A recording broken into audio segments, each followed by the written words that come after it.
we got through it and we found a different energy to harness. He found the courage through it, and then he found calm on the other side of it. Welcome to the Fierce Planet Adventures podcast. Success isn't an accident. Successful people craft and apply a strategy to attain results, then continuously monitor, adjust, and act with consistency. We're excited to have Michael Bulloch, husband, father, author, and founder of the Man of Mastery brand, dedicated to building a community of high-achieving men who live in concert with their values and reject mediocrity to unlock the secrets of elite-level life performance. Michael is also the host of Man of Mastery podcast, sharing his message and providing listeners with insights and strategies to align happiness, fulfillment, health, wellness, productivity, and peace. When Michael isn't behind the mic, you can find him running Spartan Races, teaching his son to be mentally and physically resilient, and taking on crucible events to continue on the path of being a lifelong learner and peak performer. Welcome, Michael. Great to see you guys. Thanks for having me. That was a very warm welcome. I appreciate it. You're very welcome, sir. Yeah, very welcome. So we usually like to start off by just asking what you're grateful for today. Well, I'm grateful for the chance to be here with you guys and your audience. It's also coincidental that, or maybe not, maybe there are no coincidences in the universe, that the day that we're recording this is also the day that I'm airing a Man of Mastery podcast that featured you guys, Casey and Andy, and the Fierce Planet Adventures story. And you know what? I'm grateful for, there's so much, right? I know there are challenging things going on in the world right now, but my wife, my son's just turned 13. We're all well. We are thriving in adversity. We are adapting, and we're just enjoying the ride. That's fantastic. Yeah, I saw a photo. Was it the quarantine turning 13? That was pretty clever. Exactly. Yep, you bet. Looked like a good time. Always a good time. Michael, your goals for 21, you've got a lot going on. What are you most excited about for this year? Wow. Gosh, that's a loaded question, right? We, for the first time as a family, I think we sat down in 2020 and actually, bought calendars, mapped out a year. We're going to Spain to play soccer. We're going to run 50 Spartan races. I'm going to do this crucible or that. We're going to do these family trips. And of course, that pretty much all came off the board. So we just rolled into 2021, kind of going a little more ad hoc. And some of that same kind of stuff is starting to happen again. I know we've talked about Spartan Races in the past, right? Some of that stuff's getting rescheduled. We're figuring out what the world kind of looks like. But the theme is the same, right? It's growth. And it's just a matter of going to figure out where we find that growth. Hopefully, one of the things we could talk about today is a pretty amazing crucible rite of passage growth event that I had a chance to do with my son and some other men and young men a couple of weeks ago. But that's sort of a pivot, more of finding new and different and maybe existing or ways we've just come across to continue to have fun, to adventure and find challenges and growth with whatever 2021 has ahead of us. Yeah, that sounds exciting. Well, why don't we start there? Sure. The Squire, I think it's called. Is that correct? The Squire, yeah. So to give sort of full brand credit and what that's all about is there's a gentleman named Bedros Keuilian who is really living the American dream. Came here from growing up in another country. He is the owner of a worldwide franchisor of gymnasiums. So he's very much in the health and holistic fitness and industry. And he's got a book as well called Man Up. So he's really recognized the need to bring back some classic values. He created something called Modern Day Knight, the Modern Day Knight Project, which is about those values of masculinity, but also chivalry and how we all fit together in a modern society and maybe bring some classic things back to the modern world organically. That was largely a grown men organization, and he has a crucible event. Something organically grew out of that just recently, where he recognized a need for young men to partner with their father figures or uncles or whoever that may look like in their family dynamic and do tough things together, do things that are uncomfortable and grow. In our unbeatable mind vernacular, we talk about 5 domains or 5 mountains to explore and to adventure. this would be something very similar. Let's do things that are uncomfortable physically as a integrated training avenue to explore what's going on mentally and emotionally and intuitionally and spiritually. So the Squire, quite literally, is an event that they created. It's a 12 to 14 hour father son, or like I said, uncle, young man in the 12 to 15, 13 to 16 age range, to take these young men that are on the cusp of adulthood and talk to them about different ways to grow, create a rite of passage event, do some fun and hard things together, have them bond with some like-minded young men, and the fathers get a chance to bond as well.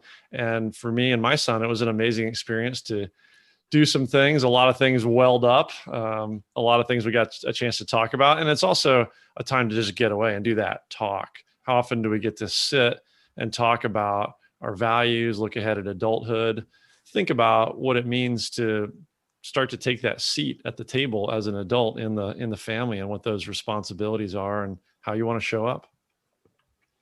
Well, that sounds pretty exciting. Do you have any like specific details? Like, how did the event go? I mean, what was the big takeaway for your son?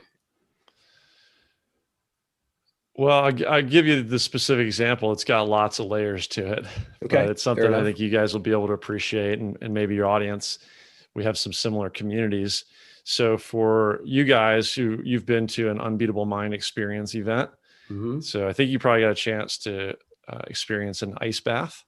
Of course, to do that, right? So the ice bath is such an amazing tool. I don't think anybody ever gets used to it. I don't know, maybe Wim Hof is used to it, but I don't think so, right? I think it's a matter of you start to learn things about yourself and your intentionality and your self-control. So it's an amazing tool. Lots of things can happen physically and emotionally. So that was part of the Squire event. And my son had a chance to attend an Unbeatable Mind Experience event with us about 6 months ago. And the ice bath was something that he underestimated. It was very, very tough for him. And he didn't get through it the way that he had hoped to and wanted to. So it sort of stuck with him, right? It was a little form of baggage. Like we all carry baggage in our lives, right? We carry these things that we ultimately have to sort of face down if we want to move on and grow. So here we are at ice bath version 2, the redo. And as soon as we got in, nice big tub, so we got to get in together and face each other, all that stuff just came back to the surface, all the emotions and the tears. And we had to find a way to kind of shift fire. I know you like that term, Andy. Had to shift fire and harness a different emotion. And well, this was a manhood event.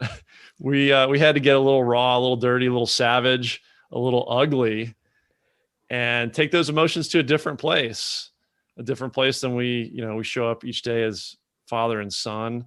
It got a little rough around the edges, maybe not so much PG-13 rated, but we got through it, and we found a different energy to harness.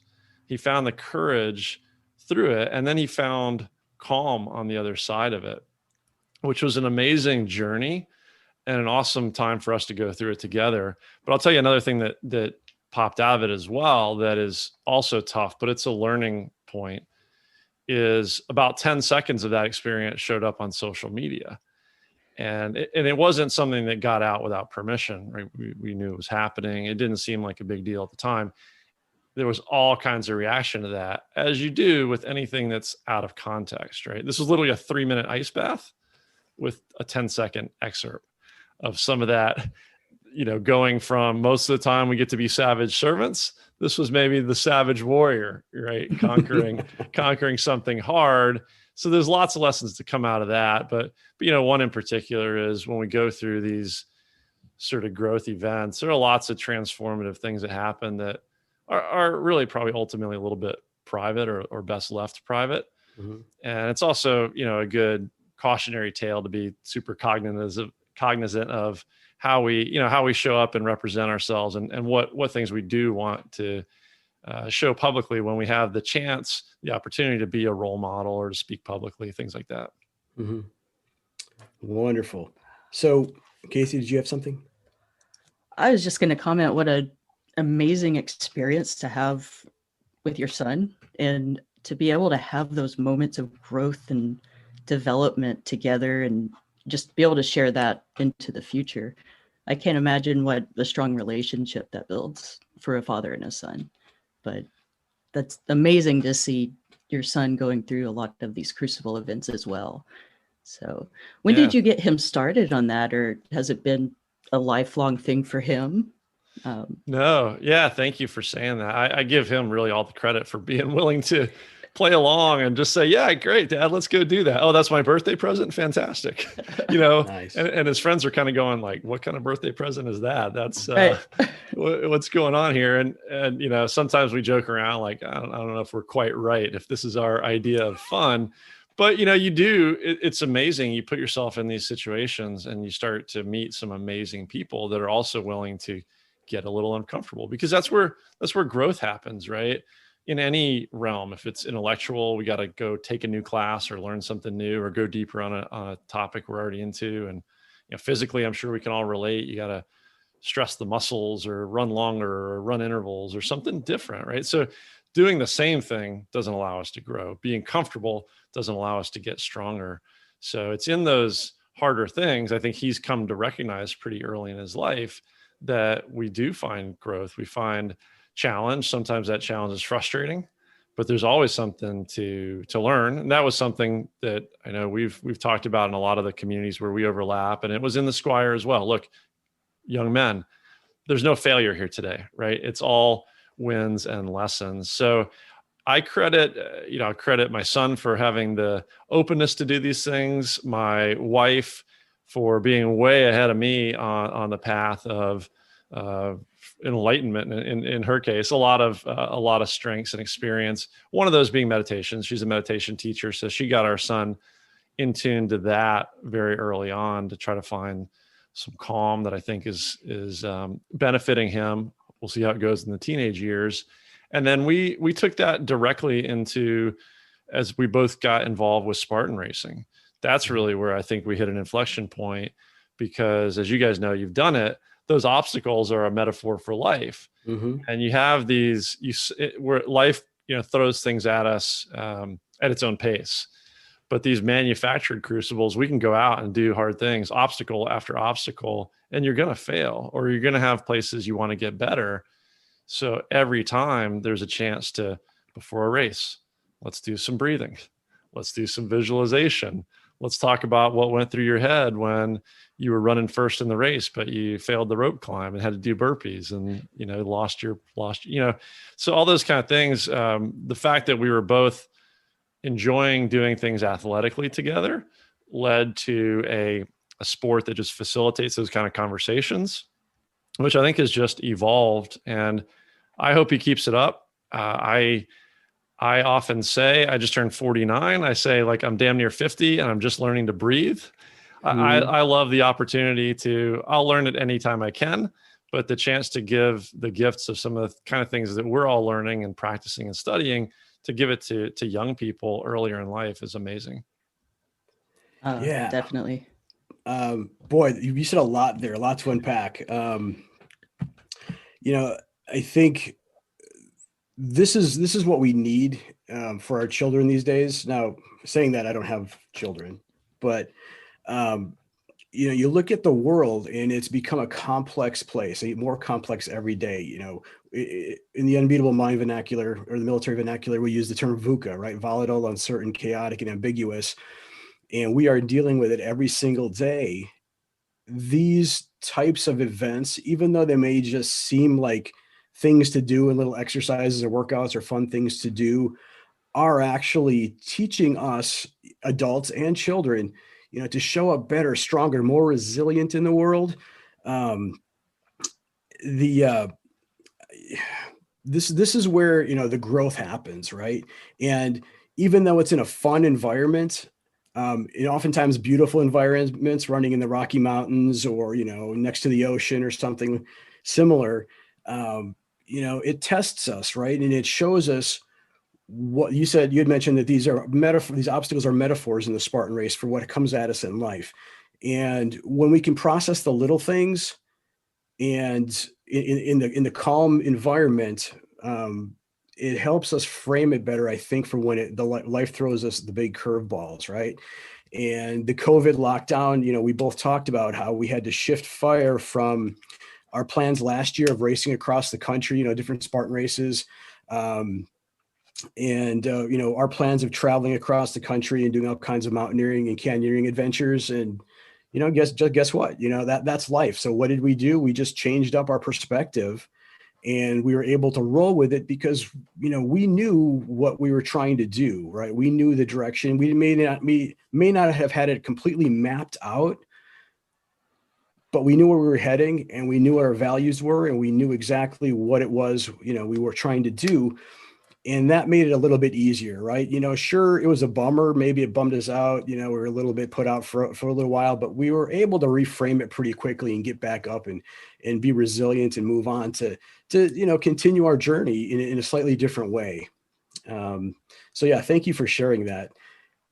One thing I do want to mention though is he's involved in a burpees challenge right now, right? Like every day. What's his goal? Right. So you mentioned success tied to consistency, I think, or vice versa. So he let's think back, right? Before we knew the world that we know at the moment, on the New Year's Eve of 2020, so December 31st, 2019, he made a commitment to do 20 burpees a day minimum every day in 2020. And he puts those up with his mom's help. He puts those up on Instagram with a little tally, day one of 366 last year, and, day after day. And look, it's, people go, hey, he's crushing it. He is crushing it. But again, what do you see? What's the reality? There are days where it's a struggle. There are days where you don't want to do it. There are days where you're tired, or God, I got to get a shower, or mom says, do my hair before my burpees, or, whatever it is, right? There's always resistance. So to look at somebody and go, I wish I could be like that. Well, it's the same for all of us, right? There's resistance. So he finished it out in 2020, minimum of 20 burpees a day, including as a couple fun things. One, he got to do a workout live on Facebook with Spartan's founder, Joe DeSena, one day. So they did some burpees together as part of that. We also did, you guys are probably familiar with the Courage Foundation. So we did a whole bunch of burpees one day on that in support of their final push to 22 million burpees in support of vets with PTS and suicide.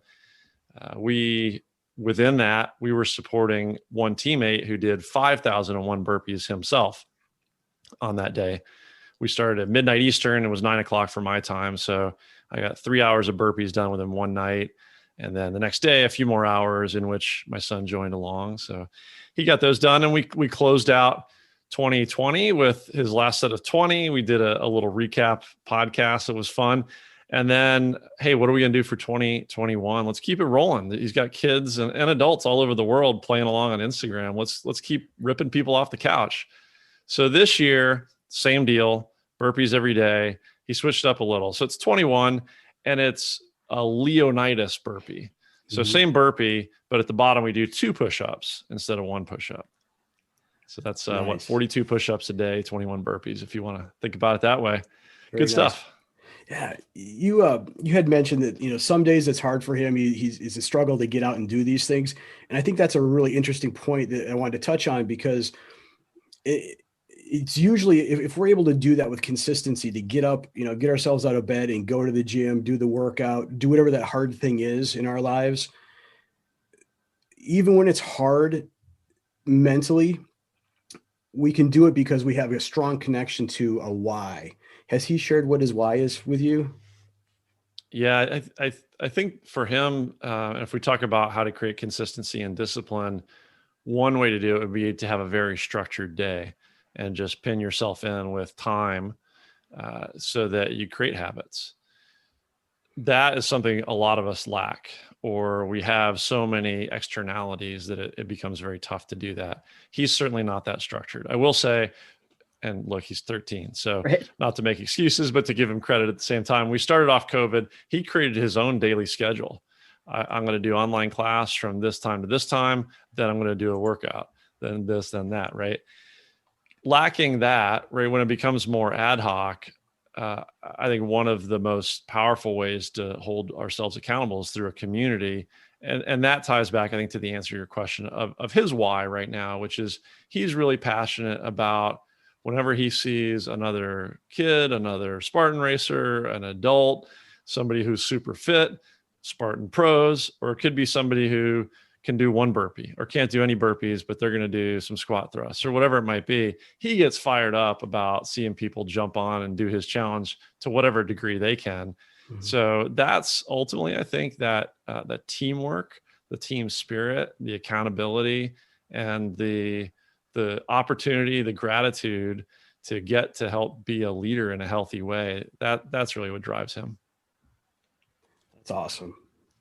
Yeah. You're right. He's got to give him credit. 13 years old and he's knocking it out of the park, right? And I think in part, that's due to you, right? Your leadership and your directions you're giving as a father. So congratulations on that. That's awesome.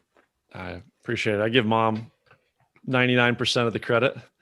Fair enough. But I'll, just to touch on one thing you mentioned in there, you mentioned perspective. And I tie perspective back to growth.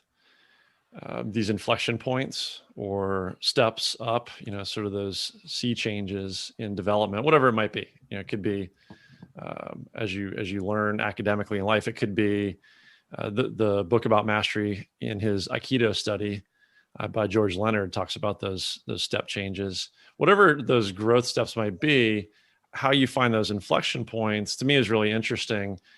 I think change in perspective is one of the real catalysts to that. So it could be a manufactured physical crucible where you just hit this inflection point of finally realizing how much more you're capable of, the 20X factor.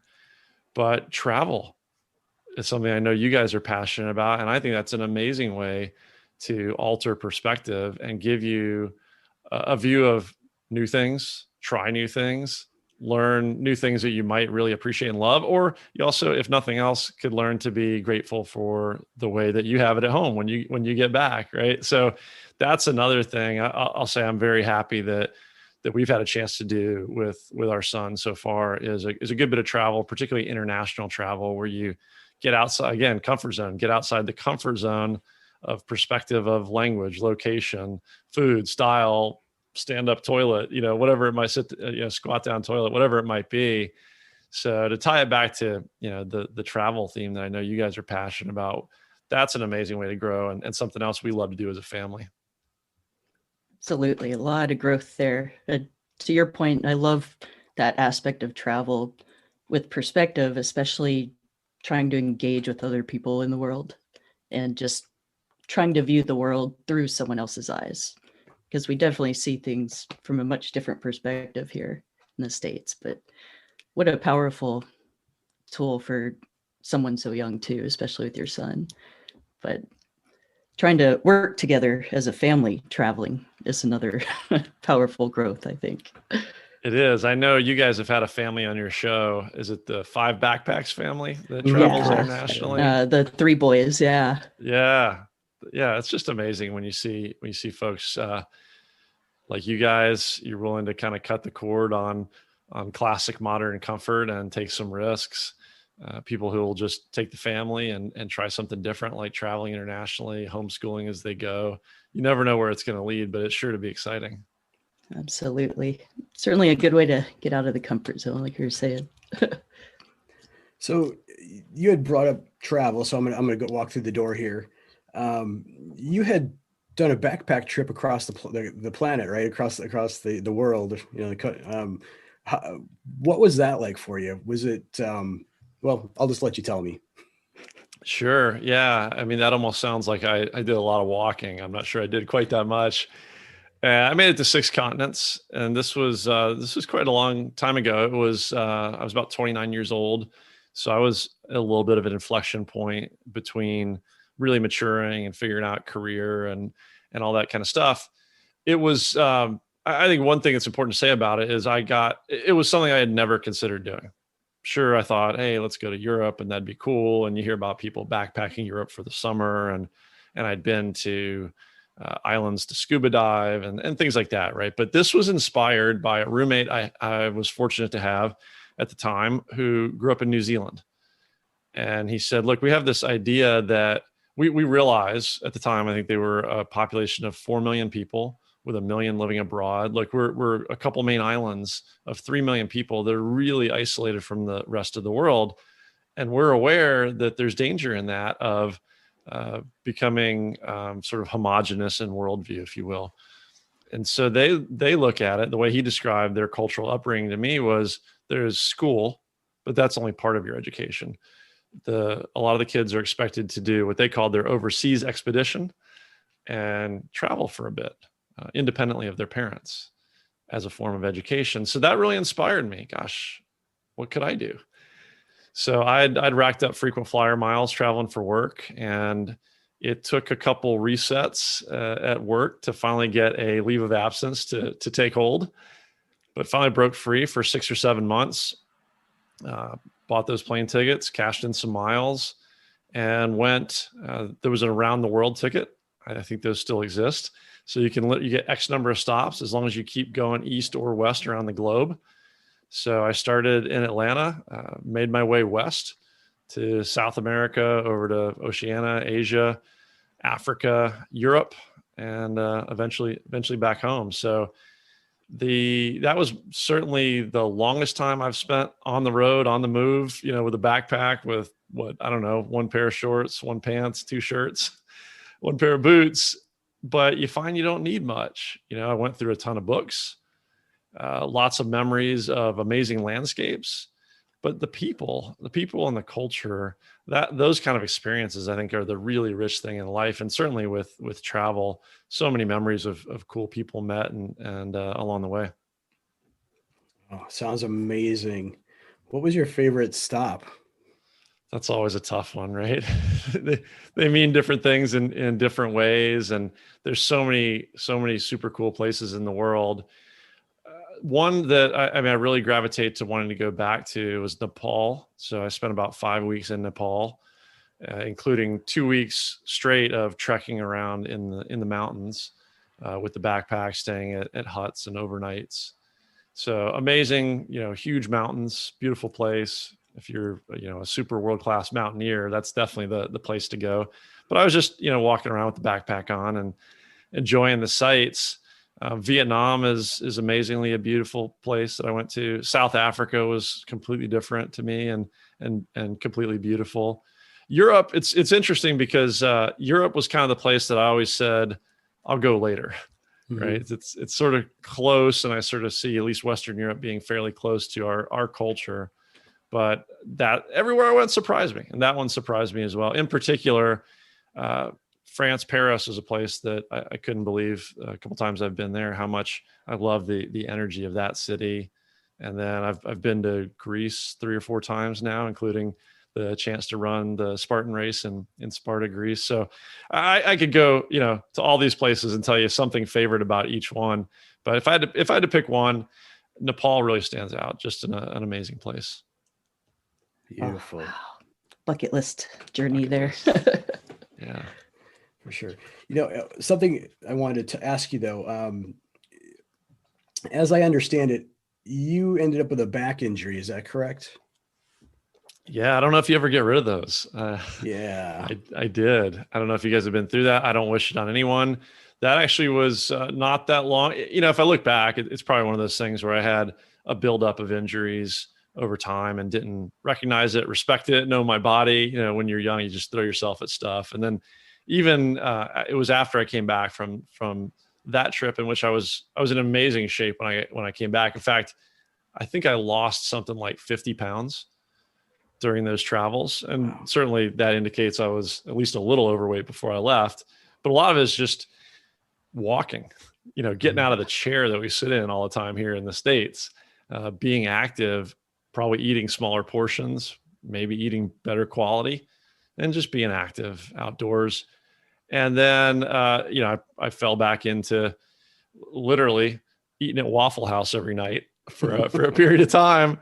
And, I'm sure the whole core and everything got weak again. And I had another just event where I tweaked my back really bad to the point where I ruptured a couple discs, fought it for about 6 months. Again, didn't take very good care of it, and ultimately had surgery on that. So since then, there's been, just a lot of, there's a lot of emotion and mental type of stuff that go with an injury like that. Fear of, oh, did I hurt it again, or could I hurt it again? But I've also had the opportunity to adapt, right? We adapt and we overcome. So how do you go about things a little bit differently now? Where does mobility and flexibility play in? How do I try to strengthen in ways that are helpful but not harmful, based on maybe where I have some limitations? So I know you've had some pretty severe back injuries yourself. Do you find similar adaptations, or how is that for you? Yeah, it's something I've been dealing with for a couple of almost 3 decades now, and it ebbs and flows, right? There's peaks and valleys with it, and oddly enough, shortly after we decided to set out on this adventure that we're on right now, after not really having any major issues for a while, that's kind of when it flared up, right? Go figure. Um, and there's definitely, outside of the physical issues, there's also a mental and emotional issue that I'm finding interesting to deal with. And it's like, okay, so what am I feeling, and why am I feeling it, and is that something that's real, or is it a story I'm telling myself? Like, okay, so I'm injured, am I ever going to be able to do mountaineering or canyoneering again? There's that question mark. And, you have to constantly tell yourself, look, this is a temporary situation. You're going through treatment. Um, this is all, in service of getting back into the mountains, into the canyons on the Spartan Race Trail. And it's going to be okay, but it's going to be a process. And there's going to be, pitfalls or potholes, through along the journey. And you just have to pull yourself out. And hopefully, along the way, you realize and you recognize what those potholes are, and you're able to avoid them a little bit more. And those could be things like getting up and being active and stretching on the physical side, taking time every day to breathe and meditate and visualize what the future is going to look like. And, just bringing it all together and just keep on moving forward. So yeah, I'm not going to say it's easy. There are certainly days that they're more challenging than others, but it's life, right? And it's one of those things where 30 years ago, when it happened, I wasn't in a mental state or emotional state where I dealt with it really well, and it kind of wrecked me for a while. And as life went on, I just kind of learned to adapt and roll with it, but I didn't really deal with any of the underlying emotional issues until much later, until right? Until Unbeatable Mind came along, and it helped me change my perspective and gave me tools on how to actually change my perspective emotionally and mentally. But not only that, it also brought me to yoga, which I had always rejected as being, oh, I'm not flexible enough. That's something that the ladies do at the gym, or, they go to the yoga studio and then get their lattes. And when I found Kokoro yoga, the warrior yoga, we call it, that has functional fitness built in, building that flexibility and durability has actually gone a really long way for my recovery. And it's changed my headspace too, in a very positive way. So that's kind of the long-winded way of saying that, yeah, start doing yoga. Start doing yoga. Do you mind if I just jump in on a quick comment on that? Absolutely. I 100% agree. So when I had the most severe, when I ruptured those lumbar discs, I had a friend at work say, "Let me take you to my chiropractor. I think they might be able to fix you." Mm-hmm. And I'm going, come on, right? Can they really fix something that's broken? Maybe it's a maintenance thing, but no. And so I kept pushing myself, and to the point of like, okay, now we probably have to do something drastic, acute, like surgery. So to quote or paraphrase a guest I had on my show recently, I'm much more in tune now and comfortable with saying I don't know what I don't know, or there's a whole lot that I don't know, Mm-hmm. and recognizing that. So that was one place, maybe that narrow view of not exploring better body maintenance care, just awareness in general, like you're saying, tuning into your body or tuning into how you're thinking about your body. I post surgery, I was still in pain and mobility management mode. Couldn't put my socks on the day I went into surgery, could barely put my socks on the day after surgery. And I did find that chiropractic was a huge help. And it was a maintenance thing for me. When I finally started doing yoga, I haven't gone back to the chiropractor since. The yoga works for me. It works wonders. And I don't know if this is how it all ties together, right? I don't understand yoga beyond mobility and lattes, but I know that ultimately we have a nervous system, right? And we are energy, whether that's moving through our muscles or moving through our brain. So just a quick story I had at one of the Unbeatable Mind events. If you guys have been to one of the experiences where I'm going to forget the guy's name now, Will Potter comes in and does the breath experience, where you got about 45 minutes of some very physical breathing, where you just hyper oxygenate your body, and lots of experiential things happen there. Well, at the end of that coming into at that time, I had tweaked my back, working on a refrigerator at home, threw it out again. And so I show up to this 3-day experience thing, not even really wanting to move. Did Catherine's yoga session. That helped a little bit. Going into that Will Potter session, laying on the floor, doing the breathing, my lower back was killing me the whole time. I mean, it was just jammed up. Mm-hmm. And at the end of his guided breathing and his visualization, he led a visualization. I think you guys were at this one, where he had everybody then put their hands on their stomach or low belly. And we did this visualization of kind of all sending love and energy out into the world and the universe, encompassing everything and everybody. And when we visualized that energetic sort of giving and release, I had an instant relief of the pain in my back. It went away. Wow. Instantly went away. Going, what's going on here? I stood up. It was gone. And I went and talked to Will afterwards, and I said, this happened, or I felt this. Is that possible? Does that make any sense? And if you know that guy, he just kind of goes, might be. Yeah. Will's an amazing guy. He's a character. For anybody who ever is interested in doing breath empowerment, boy, can't encourage you enough to check Will out. He's in Southern California, I think Encinitas. He's also a Tai Chi instructor, Qigong instructor as well. Great guy. I've done that breath empowerment twice now, and I've had 2 completely different experiences with it. And they're both very interesting. I'm not going to share them right now, at least because I don't want to drive or scare anybody away, but I would definitely do it again and again and again. But I would tell you, it's very interesting. It's a whole different animal. It starts to sound real woo woo, but it is, there's powerful stuff that goes on there somehow. Yeah. I encourage folks to check Will out, his breath empowerment. Before we move on to the next topic, Casey, did you have anything you wanted to ask?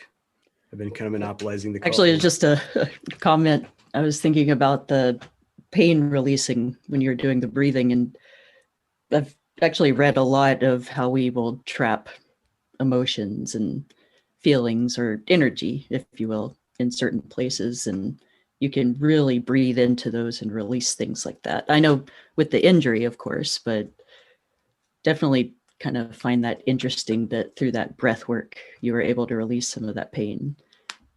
Just how powerful that is. But yeah, that was an amazing experience. It's the first time I've experienced that.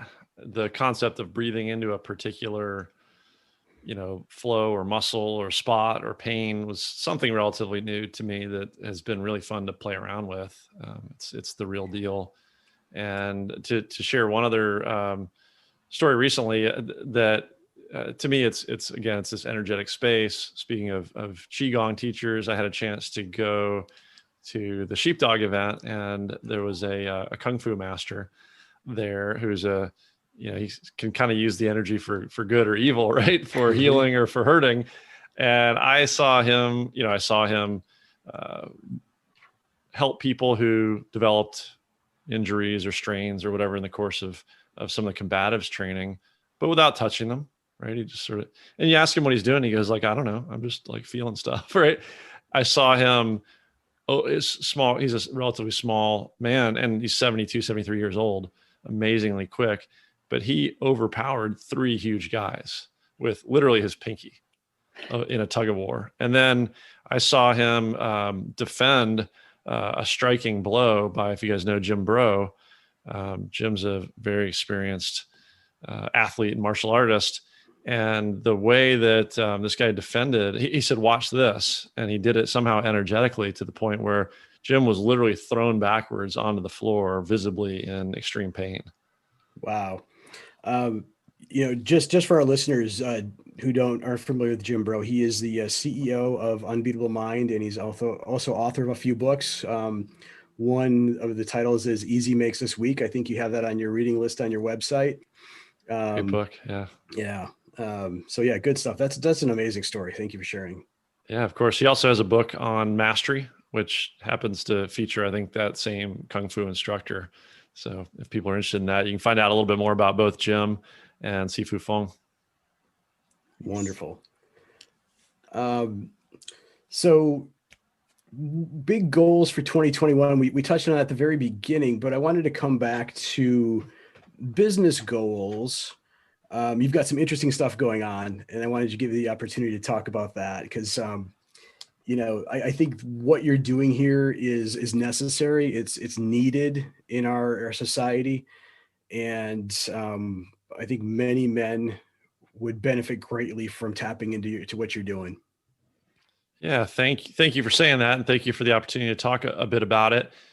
So I'll share a little bit more about where the Man of Mastery community and brand and I are heading this year in particular.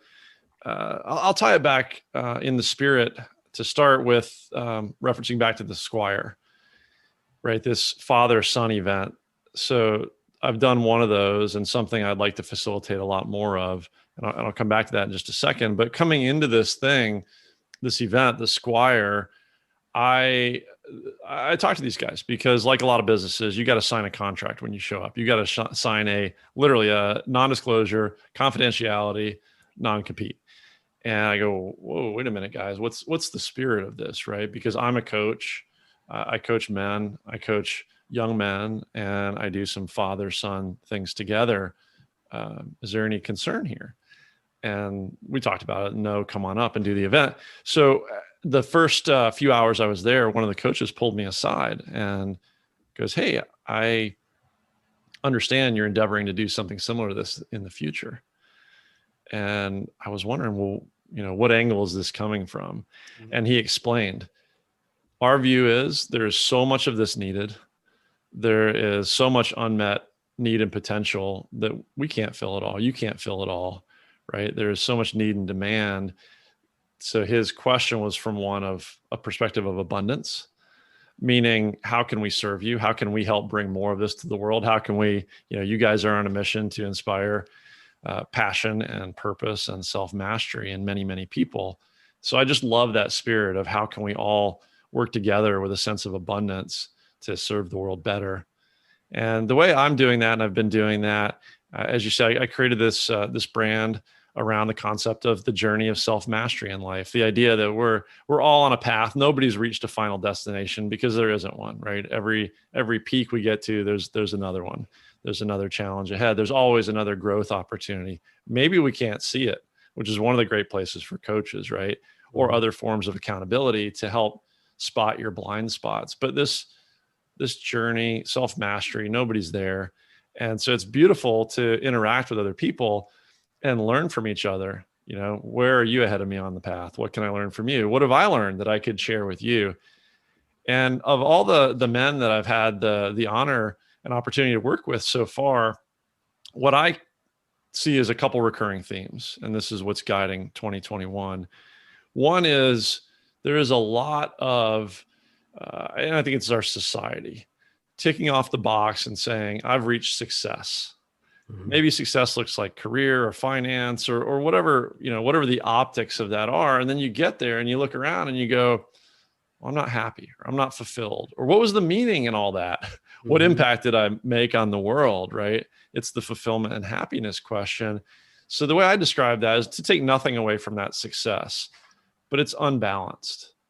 So the way I frame it is helping take successful men to being holistically exceptional, right? Developing, if we want to call it the 5 mountains, balanced success. And ultimately, the question that brings us to, I like the word legacy to describe it, not just in the sense of what do I want people to remember me for when I'm gone, or what does my tombstone say, or, what do I want to have done or left on the world? It really is that impact on the world. What am I doing that fits my purpose? What is my purpose? How do I find the space to get the awareness to uncover that purpose and then live it? Not have lived it. How do I live it now? Right? How do I do those things now that make me happy? How do I connect with people in meaningful ways now? So I'm a living legacy. And people may call it other things, but that's the word I love for it. And it's something I just see coming up over and over again with my coaching clients. So in some ways, I call myself a legacy coach. And I think of what I'm ultimately doing and the things I'm rolling out this year in sort of maybe it's a triangle or a tripod. We got Spartan triangles behind me, right? So it's working with men in that regard. But really, as I said about breathing as an example, we can't start too soon. So working with my son and some of his peers through soccer, they play competitive club soccer. So what a great way to deliver coaching within the context of a physical integrated training movement, right? So working with young men, working with grown men, and then the third leg of this triangle is bringing those father-son experiential events together. So I know it's a tough world right now in terms of creating live events, but I'm actively working in those two coaching angles. And then my vision for 2021 is live father-son, rite of passage, training, experience type of events. Oh, that sounds exciting. One of the themes that keeps coming up during our conversation today is breathing, or learning how to breathe, or teaching people how to breathe. Can you tell me a little bit about why that's so important? Gosh, we all need to breathe, pretty sure. I mean, yeah, right, we all breathe anyway, right? So what do you mean by learning to breathe? Sure. And it does seem simple, but the more you get into it, it is such a rich practice in so many ways. So I believe we all come into this world knowing how to physically breathe correctly, meaning for the most part, nostril breathing, calming our system, activating the parasympathetic nervous system, which means breathing deep into our lungs where we can get more oxygen. I heard a stat recently that breathing into your lower lungs allows you to absorb 6 times the oxygen as when you're breathing into your upper chest, right? So from an efficiency or an athletic performance perspective, that's amazing. That could be practice. So just creating those first calming breath practices, as you guys know, something like a box breathing pattern, a slow inhale, a hold, a slow exhale, a hold, or a very relaxing breath, like a mother's breath, where you exhale for twice the duration of your inhale, can be great to calm down or fall asleep or after a strenuous exercise. All those are super useful tools to create some calm in your life, to start the day on solid, calm footing, whether it's the stress of work, switching gears from work to home. Traffic can be challenging. And then that, to me, that breath practice of creating some space in our mind, some awareness, opens up all these other avenues, whether it's exploring your passions or your purpose. Or one of the places it's led me now, and so I'll pause with this, is not only what are some of these breathing techniques, but what are ways to get better at them? I've realized I'm not great at nostril breathing during athletic exercise. How do I work on that? Exploring CO2 tolerance, exploring breath for heat, like through a Wim Hof, going back to the ice bath. What I'm working on right now, I'm in a 5-week course hosted online by a Krav Maga coach of mine, who's also a mindfulness coach and a breath coach.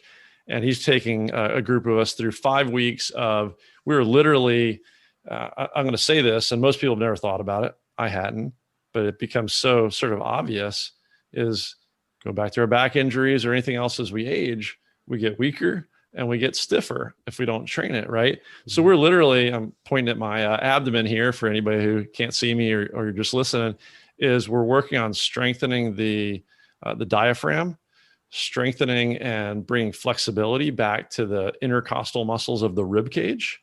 And so we do a lot of things, like you mentioned, breathing into a sore spot.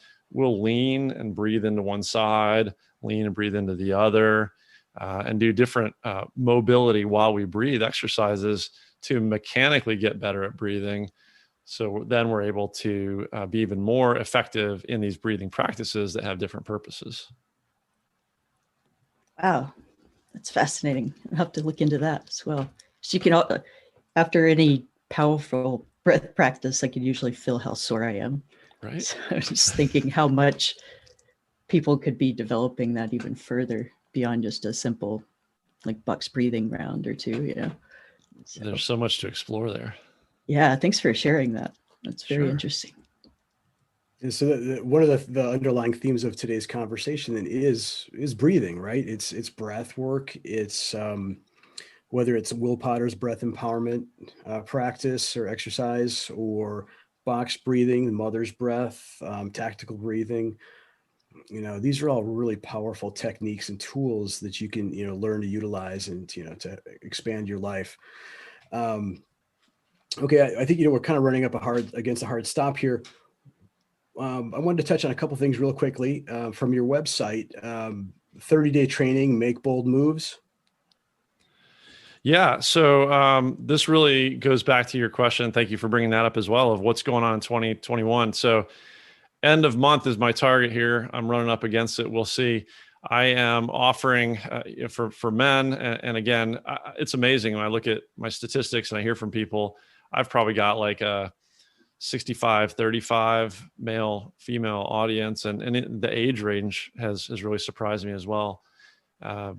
But for men in particular who are looking for the accountability and a group of, you know, trying to find a peer group to work together and grow and do interesting, hard things, I am kicking off a month-long free delivery, probably through email and video combination, 30 days of training. There'll be about 20, 25 lessons in there of tools, tactics, techniques to go from some long range visionary things, kind of the strategic look on things, and pulling that all the way back in as we ratchet into what do we want 2021 to look like for each of us, guys that are ready to make some bold new moves, that want that kind of help to figure out, how do I get some visibility on where I'm going? How do I start to chunk that down to get there? And then how do I hold myself to it in discipline, in schedule, in rituals and routines, and accountability with peer group, coach, partnership, those kind of things. That just sounds amazing. I think that's going to be pretty successful. That's great. And then folks can also, men can also download, I believe, correct me if I'm wrong, but the Mastery Legacy Planner. Yeah. So I've spent a lot of time myself trying to sort out what a good morning ritual looks like, and then a good evening ritual to set up the morning ritual. Journaling along with that, and really how can I structure a productive day and a day that keeps moving the ball forward, right, towards purpose. And so I keep bringing myself back to, how do I do all that in one place? There are lots of planner formats out there, and I'll tell you one. I'm reaching for one of my journals here. One of the things, another gift that my very wise wife gave me, that I'm incorporating into that. She gave me a standalone journal when our son was born. And what I do in that journal is I write down things speaking to my son as time goes on. And so he's seen me write in it. He knows it exists, but he's never had a chance to read it yet. So I've been writing to him since he was an infant, you know, at intervals as we do things like the Squire or his birthday or things like that. So that I called this thing the Legacy Planner, because that's something that as a journal format I've created. So each day I can do a little bit of journaling, not only for myself, but leaving memories for for my son, leaving those behind. So I've got an electronic version of that now that I'm offering. People can take it and use it for themselves. Maybe we'll do a print version later, but that's where that came from. Wow. That's amazing. Yeah. I have to download that and look at it for sure. You bet. All right. So where can folks get in touch with you at? I mean, I know that you're across all the social media platforms, manofmastery.com. Yeah. What's the best way for people to get in touch with you? Sure. The website's a great, launch point for everything for people who want to go to manofmastery.com, as you said, and the links to the things you just mentioned are there. On social media, it's at the Man of Mastery. So Instagram, I'm probably most active, but feel free to reach out to me there with a direct message. You can hit the website and find my email address or numerous ways to contact me there. I'm super accessible. Love to hear from people. I always love feedback or questions or just the chance to get to connect with somebody, right? I have this amazing opportunity to connect with you guys here just because one person knew somebody else and we connected, and it's amazing. I can also follow up if you're interested and you're interested to provide some of those other things I mentioned. So for example, the breathing training that I'm doing right now with that particular coach and where that derives from, I could share his information and the school he studies within. And also, even if it's, just for something fun, I'm reaching for this. I've got a pink tape measure here. I don't know why I got pink, but there is a website I can send you guys that's called Breathing IQ. So you can score yourself by taking a tape measure like that. It tells you where to put it around your lower rib, and you do a full inhale and a full exhale, and it'll help grade you on how effectively you're breathing in a 360 horizontal fashion versus a fight or flight vertical fashion. So that might be something to share with your audience as well. Yeah, that would be wonderful. Thank you. Absolutely. All right. Well, Michael, thank you for taking the time to chat with us today. As always, it's a pleasure. We love chatting with you, and we'll have to touch base again with you in the future, maybe towards the end of 2021 to see, checking on the Spartan races and the burpees. Yeah, we'll see how it goes. Absolute pleasure. Thank you so much for the chance to talk to you guys again, but of course the chance to hopefully reach and touch some of your audience. I love your, not only your theme, but just the name and the brand, Fierce Planet Adventures. In my mind, I keep parsing it down. I love adventures, this planet, this worldview, this universal view, and then just the fierce nature of what you guys do, what you do. I'm so inspired by it, and thank you so much for having me on.